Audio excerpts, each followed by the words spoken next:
Ghid audio pentru reducerea stresului prin terapia cu animale. Salutare! Bine ai venit la acest exercițiu de conectare. Astăzi vom folosi o tehnică simplă, validată științific, pentru a reduce stresul și a ne reconecta la momentul prezent, folosind ajutorul unui prieten necuvântător.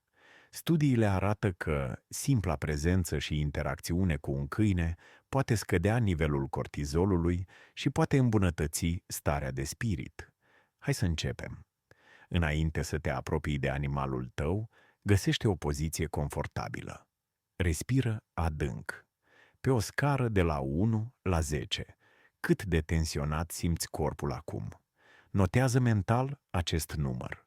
Aceasta este baza ta de referință, exact cum cercetătorii măsoară parametrii fiziologici înainte de o sesiune de terapie.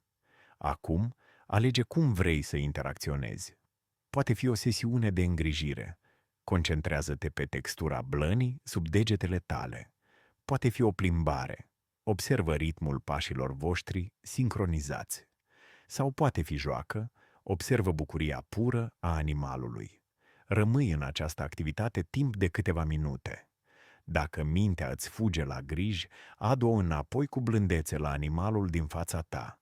Acum, pe măsură ce închei interacțiunea, verifică din nou interiorul tău. Pe acea scară, de la 1 la 10, unde ești acum?